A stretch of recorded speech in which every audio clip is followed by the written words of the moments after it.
Have you ever wondered how to make sense out of your messy life or how to live in peace in the middle of a stressful world? My name is Jamie Norton, and I want to welcome you to the Making Peace and Beyond podcast. In almost 50 years as a counselor, I have seen a lot of life happen, and this podcast is going to cover all of it. So thanks for joining us while we explore life's struggles and how to live in the peace, joy, and freedom that Christ died to give us. Do you know who you're talking to? I am so angry. Darn, I need a psychiatrist. And I have one today. I'm welcoming Raman Baishnab back to this podcast, and I'm so glad to see you. So good to see you, Jamie. Always. And today we're going to talk about anger. Just anger is such a big thing for so many people, and it destroys so many relationships, but it's also an important emotion to have and to use properly. So we're just going to weigh in on that and see what happens. So when you were thinking about doing this, were there any thoughts that came up in relation to what I just did? In relation to what you just did? You mean it's kind of like start the fight? Yeah. Surely not. Me. I mean, that's why I laughed. I'm kind, caring, gentle, and Christian woman, I don't get angry. I can certainly relate to being the one that's in that position and the one that's receiving, that anger. So, just hearing it, I think anybody who hears it can resonate with knowing what you're talking about. We can identify anger a mile away. But, I guess the thing that struck me most as I thought about, coming to talk to you about this topic today is the reality of really a fear. Fear is probably the most of what we're talking about when it comes to anger. Anger has a whole spectrum, but the problematic anger, let's say you got, mild annoyance on the one end, but then blind rage, blackout, disassociative rage on the other end, at some point there's a problem, right? Mild annoyance, we don't need therapy for those things, but, when it crosses over into that place where we regret, where we hurt others, where we have all kinds of guilt, shame, and remorse as a result of it, that's where fear is the problem, when the anger is that level. My anger, my rage is directly proportional to my level of fear about something. And so what I've learned about my own struggles with anger is, when I get to that point, I need to recognize it and then pause enough to ask myself, okay, what is it? What is it that I'm afraid of right now?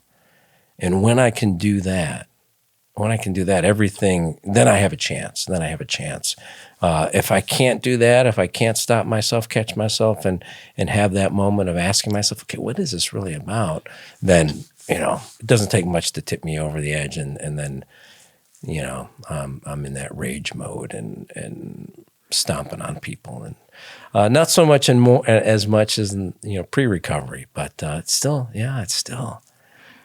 a demon in there.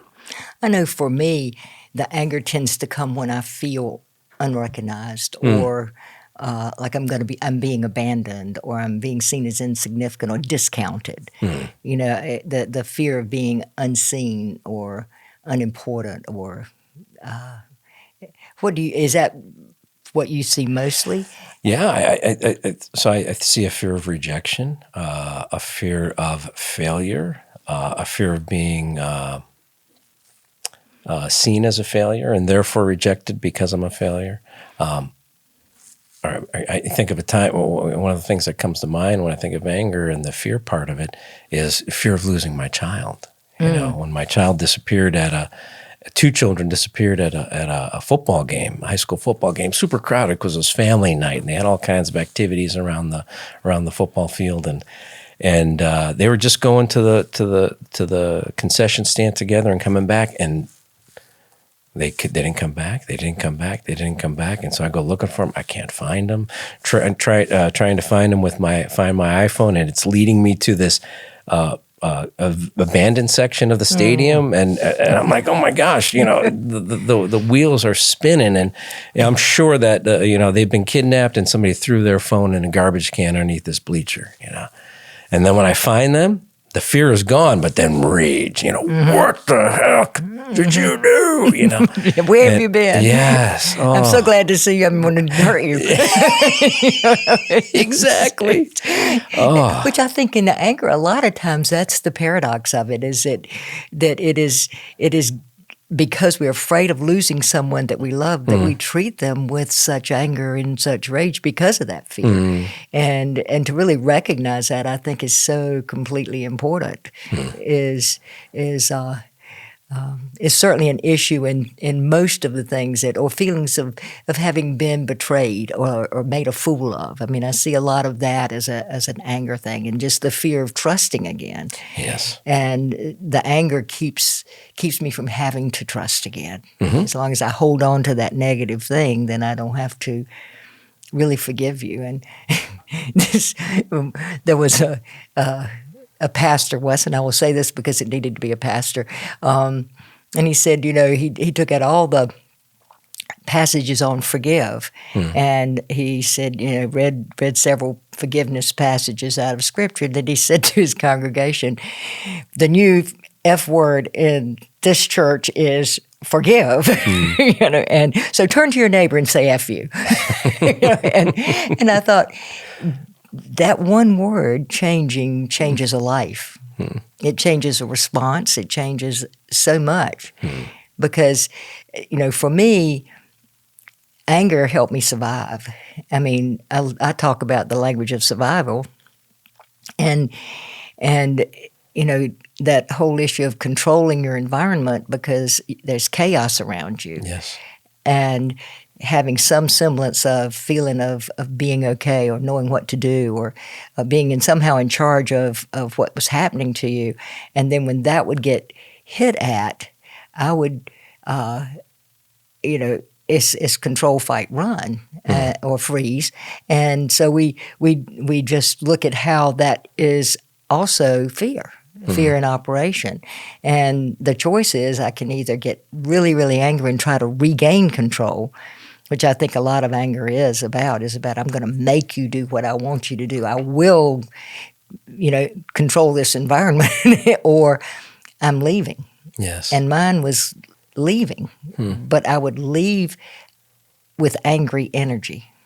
I mean, and that anger helped me to survive. I mean, but it became very self-destructive because my default was, I'll show you, I'll hurt me, and I'd show you by getting drunk. I'll show you by picking up somebody. Sure. I'll show you by leaving you, that, and then I get on the other side of the door and it's like, oh, you're not there anymore. It's like, I guess I'm not showing you anything because it's no longer there.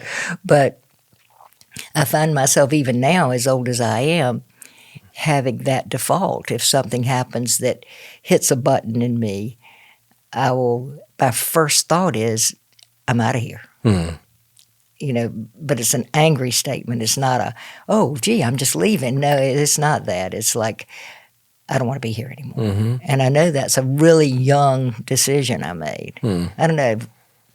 Yeah, it's a defensive shield, to protect me against those softer, more gentle or more delicate emotions. Those things that would be completely vulnerable and that I don't want others to have access to or see me in. So if I push you back with my shield of anger, then you're not going to get close to the real stuff that's underneath it. The sad thing is, I think that unwillingness to be close becomes a habit. And so when love gets too close, I'm talking about sometimes you got a really messy, dark room and the light shines in it, you push it, you just turn it out because it's hard to clean it up. But that fear of being hurt, the fear of being vulnerable is so powerful that when love approaches, the tendency is to treat it with contempt. I'm going to be sarcastic. I'm going to cheat on you. I'm going to go get drunk. I'm going to leave you. I'm going to, I can't receive love because to receive love, I have to be vulnerable. Yeah. I need something to give me some safe distance again. What is that going to be? It gets too close for comfort. And then, that vulnerability is what I feel. That vulnerability is what I fear. And, from, like you said, the chaotic childhood, who do you trust? If I couldn't trust my dad, I couldn't trust my mom. At some point, I can only trust me. I can only do it on my own. And then we decide to do it that way, and then we get into our addiction, and we realize we can't even trust ourselves. Now, what the hell do we do? And so we have to relearn, from scratch how to trust, how to build a relationship, how to accept the ups and downs that are going to come with any meaningful relationship. The push and pull that's going to come with any meaningful relationship, and it's so hard, and it really has kept my closest relationships still all not that close because of the fear. Because of the fear. Not necessarily because of the anger, but I've done a lot of damage, with the anger, hurt people in ways just with my words, that break hearts and can't take back, But yeah, that too close for comfort is very uneasy. But and it's the opposite. I need to think about it in the opposite way, because it's a beautiful place to get. Yeah. And if I could and I'm still not there, I think I've gotten closer to leaning into it, but I still, even thinking about it, it's this emotional nakedness. And in Scripture, in the garden, it says Adam and his wife were both naked, and neither felt any shame. And shame comes into this whole thing really big. But the word naked in the Bible simply means vulnerable or unable to defend yourself. And so I think that is something that is anxiety-provoking when you've been hurt a lot, especially if people have been physically abused or sexually abused or betrayed in a lot of different ways. Then the whole idea of being unable to defend yourself, being vulnerable, and really allowing yourself to be safe in the closeness with another person is so terrifying. And the anxiety that comes when somebody gets too close into your space is really like, oh, gee, I don't think so. I'll just do something to make sure you go back a little bit. And you don't want to, because we long for love. Yes, we need it. Yeah. I was looking at something the other day, and we're talking about we have the basic desire to be attached. We have to be attached. We'll die if we're not attached from birth. I mean, it's like we can't go ourselves from day one. We are flock herd animals. We have to be close. As over and against the other desire is to be authentic, to be able to be ourselves, to use our gifts, to be, and those two things start fighting with each other, because if you grow up in chaos, you give up the authenticity in order to be in a relationship and be attached. And so the thought of being in a relationship becomes the thought of losing yourself, People pleasing. How do I keep the peace? That doesn't exist. Yeah, exactly. Oh, goodness. Too true. So I don't know, but anger in its raw form. I mean, I'm sure you do. I mean, because you work a lot in the prison setting, and there's enough anger to go around in that place, for sure. Certainly.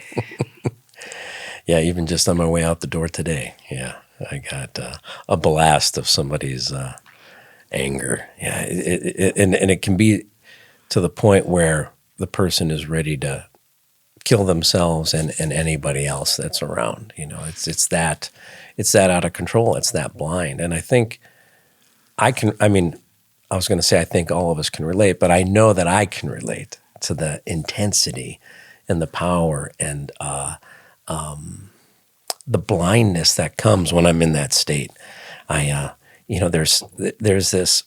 When I get to that tipping point, I don't know where that is. Where I can recognize annoyance. It doesn't take much to get me annoyed, but when I get to that point where it's this rage, where it's this out of control rage, where I'm ready to hit something or hit somebody, and I'm so incredibly certain of how right I am. Mm-hmm. There's never a wrong rage. Oh my goodness! Yeah, until afterwards. Yes, Over. I can't believe how wrong I was. Yeah, Yeah, and it's never directed at people that we're not connected to. I think that kind of rage is most of the time at the person we profess to love the most. We do these most unlovable things and expect a loving response. I mean, it doesn't make any sense, but you don't mean to. Yes. Mine is cold. My rage doesn't come out; it goes cold. I mean, I lose the ability to talk, which is unusual for me. I mean, it's like I don't usually lose the ability to talk, but that whole. I mean, I've been known to be halfway out of a room and not even realize I was leaving. Because my whole thing is I got to get out of here, and it took me years. I watched my sister. My sister would fight back, and when my mother was drinking, she would fight back, and that never fared well for her. I mean, she would get abused, and I remember one night in particular that it was pretty bad, and I remember I was in 7th grade, and I remember thinking, that was stupid. Somebody, I mean, she should have just shut her mouth. And I thought, I'm not going to do it that way. And I would just stand there, and I would detach from it. And that became a way of dealing with a lot of things. I would just detach. And it was... it took me a long time not only to get my anger back, but to recognize that spectrum of anger where it does not deserve murderous rage for somebody to be late for dinner. Yes. It does not even deserve murderous rage if somebody doesn't like you or they're leaving you as an adult. This is not fatal. If it's not fatal, it doesn't deserve that because that level of rage is about survival. So when you left, what were you trying to escape? The chaos of the drinking, the abuse, just the stress of the chaos around there. It was just a lot of I think I just was in a lot of ways trying to escape myself because I'd become so self-destructive. And that was what I would do. I would go do self-destructive things.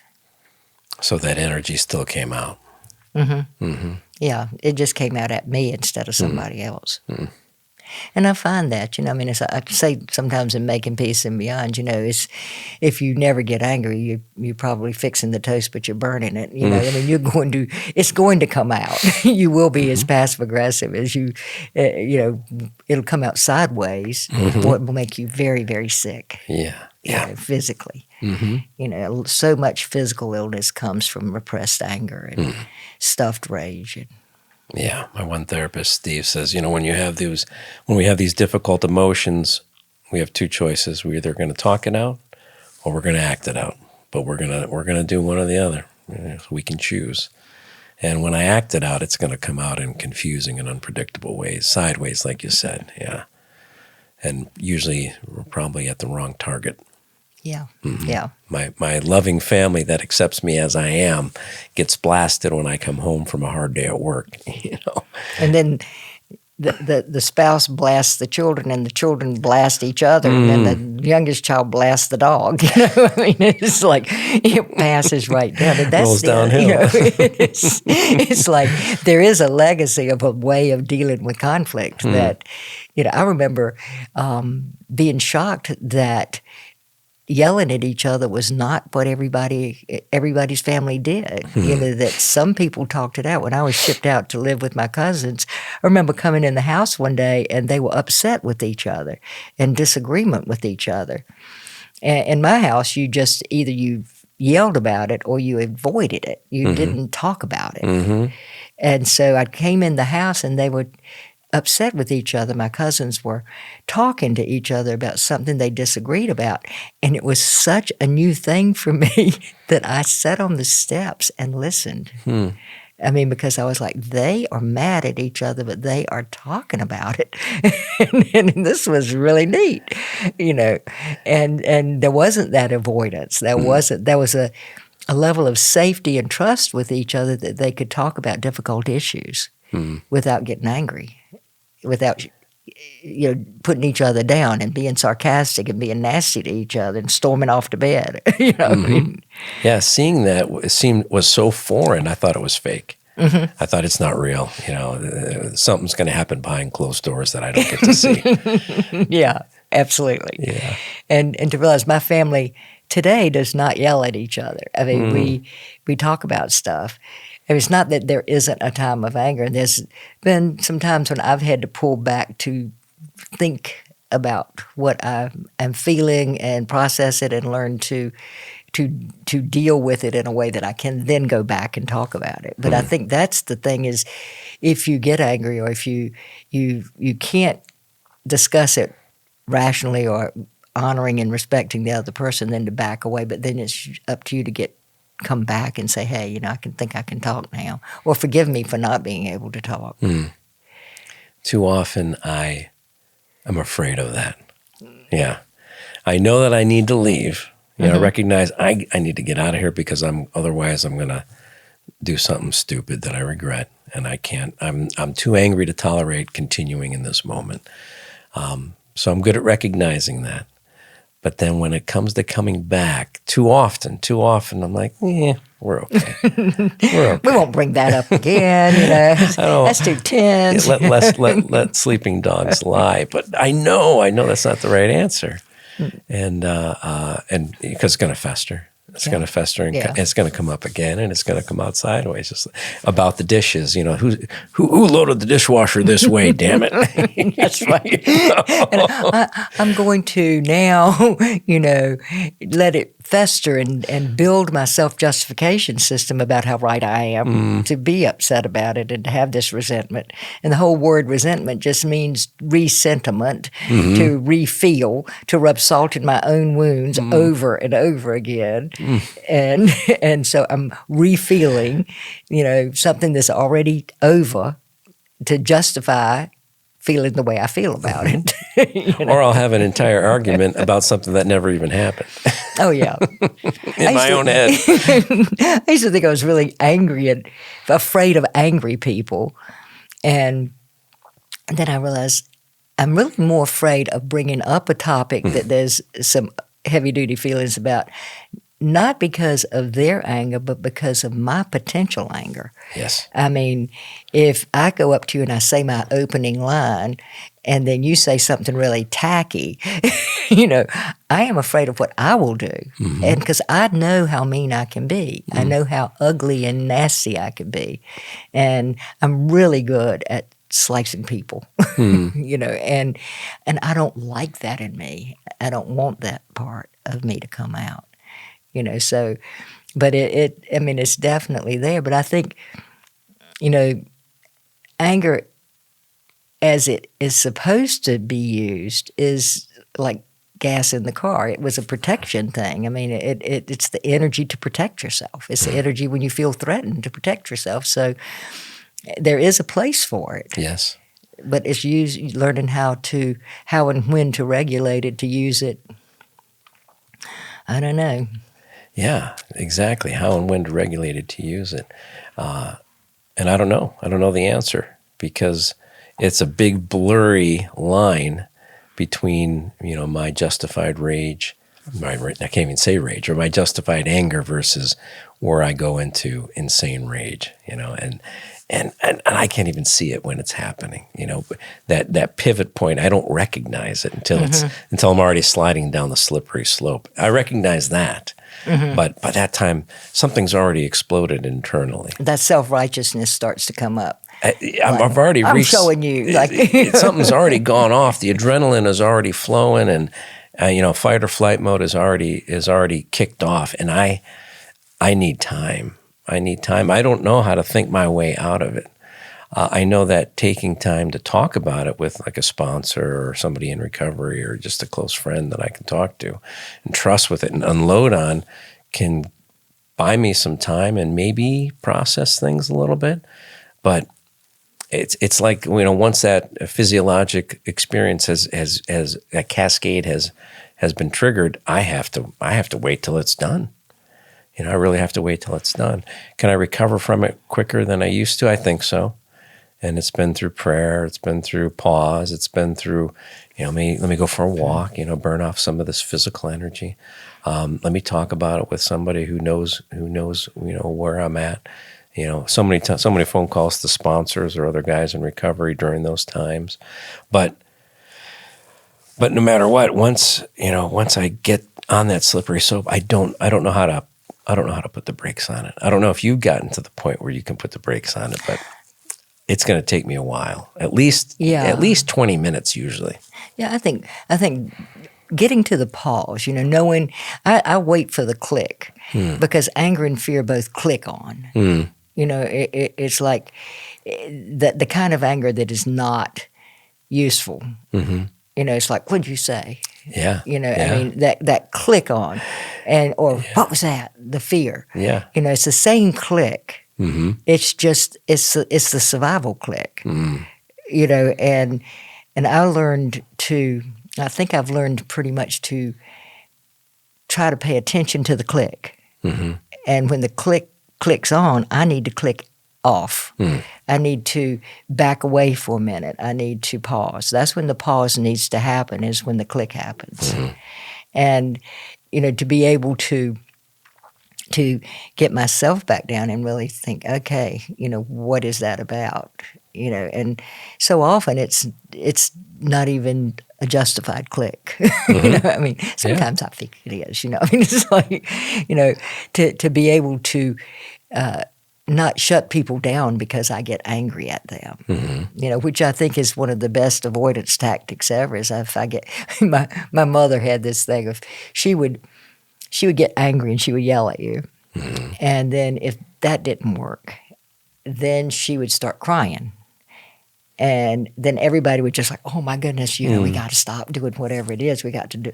And so for most of my life, well, all of my childhood, that worked. My father would get upset when she got upset, and then, things would have to stop. So I learned to do that because, again, you learn to resolve conflict the same way it was done in your house most of the time. And so I would do that. And then somebody said, Jamie, you can get as angry as you want to, but when you finish being angry, we're going to talk. And I was like, oh. So I started crying. and they said, here's some Kleenex and I'll hug you. I know this is a tough situation, but when you finish crying, we're going to talk. And I remember feeling so helpless, like I'm going to have this conversation that I don't want to have. Who was wise enough to do that for you? This crazy shrink I was married to. Oh, really? So I went home and to my parents' house. And I had to have a serious conversation with my mother about the way she was treating the people who were taking care of her. And so she started yelling at me. And I said, I know this is hard for you, but I don't want you to have to go out of your home. And so I want to, we need to talk about this. When you finish getting angry, we're going to talk. So then she starts crying. And I said, I know this is hard for you. And within 30 seconds, she was like, stop it. And my father was like, what? For 40 years he had been controlled by that tactic. It was, but I really saw, how, the whole survival behavior is to avoid anything that challenges your control. Yes. I mean, that's what it's about. It's like I'm gonna do whatever it takes to not hear what I don't want to hear, and not talk about what I don't want to talk about, or not be challenged on what it is that I'm doing or not doing. And that, that's the whole thing that happens. Is something is gone beyond my control, and I'm going to do whatever it takes to avoid it. Yes, and that compulsion to control is so dependent on how we spent our childhood, what we experienced then, the level of chaos the more chaos I experienced as a child, the more I'm going to be compelled to control the things that I think I can control. And it's all It's all out of my control in reality. Even my own choices, right? How much do I try to control my own choices, and I can't control those, for crying out loud. The only thing I have any control over. And we don't have, I tell people something, if you want to see how much control we truly have, hold your breath for 2 minutes. That's right. Mm-hmm. The very thing that gives us life, we cannot control for 2 minutes. Mm-hmm. So what makes us think we have any control whatsoever? Mm-hmm. And I think this is the other thing that I think has happened to me is that is my faith has grown so much that I live a lot of time out of my spiritual life rather than my experiential life. So, what the world does or doesn't do is not nearly as triggering or important. I hate that word. But because to me, most of the time when people use the word trigger, they're getting ready to either avoid something they don't want to talk about or do something that's totally inappropriate. But I think that if your experiential life controls who you are, you're constantly going to be back and forth and in and out of anger and avoidance and canceling people. But if you live out of your spiritual life so that you know who you are and whose you are, and you know you're already secure and valuable and significant, and then what somebody does or doesn't do doesn't control who you are. Yes. And that is, to me, that has been the biggest key, is to really realize that God's already told me who I am. I'm His beloved kid, and I don't need to go into a situation trying to figure out who I am or whether you like me or don't like me or what that situation is, because I already know. So I'm going in as an ambassador, and there's some kind of strength that comes from that is really nice. Oh, yes. The peace that surpasses all understanding. Yes. That's one of the tools one of my favorite tools that you gave us from the Making Peace retreat is that those words of those sentences, those statements of affirmation that build. You start with one statement the 1 week, then the next module there's 2 sentences, and you keep adding these words of affirmation about who I am in Christ, right. Who I am as a child of the Most High. Perfectly, wonderfully made, and it's hard for me in my flesh to even pay attention to that, especially when I'm feeling scrutinized or judged or ridiculed or threatened in any way, But if I can reinforce that and get back to that, then more quickly, more easily, I can find peace or not lose it in the first place. Right. Not lose that serenity. Yeah, it requires staying in the present, because that's where God loves us, is in the present. He doesn't love us tomorrow or yesterday. He loves us today because that's where we exist. We don't. He exists in all those other places, but we don't. No, we so don't. He can't leave us. He can't love us where we don't exist, and He can't use us where we don't exist. So there's a really good book that I really like. It's called Unoffendable by Brant Hansen, and I have it. It is such a good book in terms of learning to pay attention to who you are and whose you are, and not being so reactive. We talk about, when you react what the other person just did. So if you yell at me, my first thought, because of my little, genes, are to act as you did, which gives you total control over who I am. Yeah, fight fire with fire. And become fire. You become what you hate. Somebody told me that, and I hated it that they told me that. You become what you hate. And so, I have found that to be pretty true. If I hate prejudice, I become prejudiced against those who are prejudiced. If I hate, it's going to have some place to land that is just exactly where I don't want to be. I hate angry people. I become angry at angry people. It's like... Oh, my goodness. Yeah. It's like terrible. There's no hope there. So I think that's why we're not supposed to hate things. We're supposed to forgive things and just introduce a different way. I remember somebody saying one time, if you don't want something or don't like something, don't give your energy to it. Build something different. And if it's not okay, whatever that was will fall away. If what you created is good, it will grow. And I think it's like we don't need to give our energy to things we don't like, because then we become like them.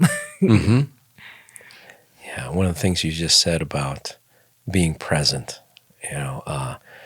I hated when people told me about that early in recovery, one day at a time, give time, all those sorts of things, live and let live. And Keep it simple, stupid. Yeah.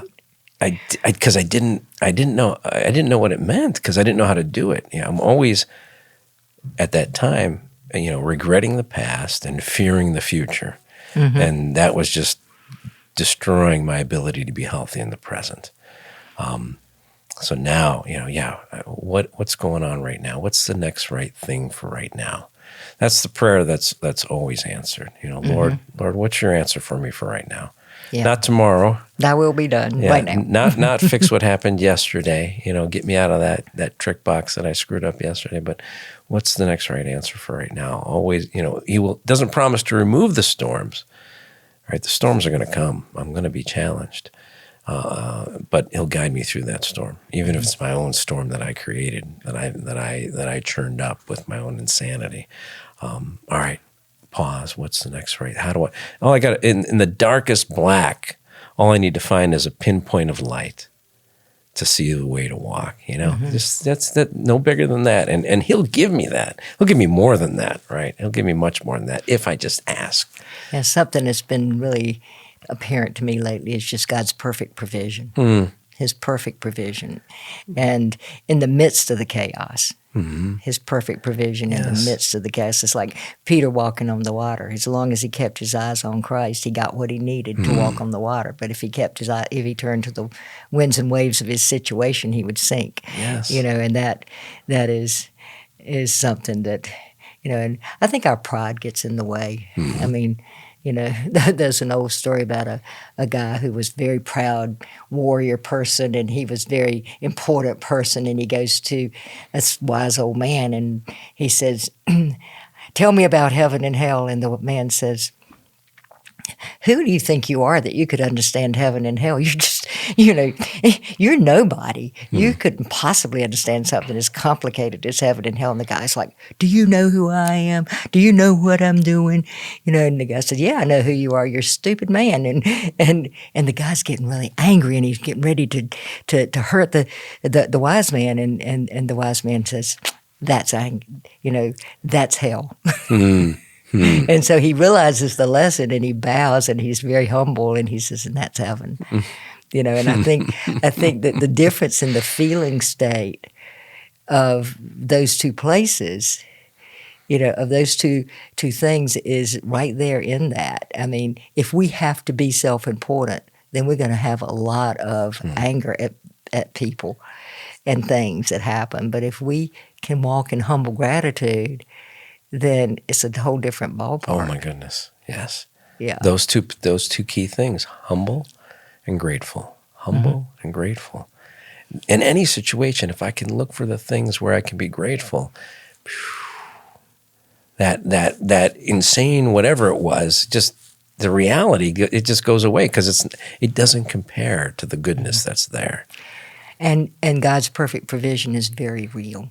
Or we wouldn't be sitting here with you. It's so good to have you here. So good to be here with you. Oh, wow. God's brought us a long way. This is a year since the last podcast that we did together. Wow. Yeah. Has it been within that long? Within a week, yeah. I'm sure that years don't last as long as they used to. Yeah. I told Beth that this is my annual therapy shot of Jamie Norton to keep me through, give me a booster for the year. We may end up having to do it more often. She's just talking about topics I need help with. And I do too. It's a mutual sharing, I'll tell you. And it's really great. Thank you so much for being you and for being here and for caring about me, and we appreciate it. I appreciate you. Thank you so much for joining us today. If you enjoyed this conversation, please like and subscribe, leave a review, tell your friends, and join us on all of our social media channels. Thanks again, and God bless you.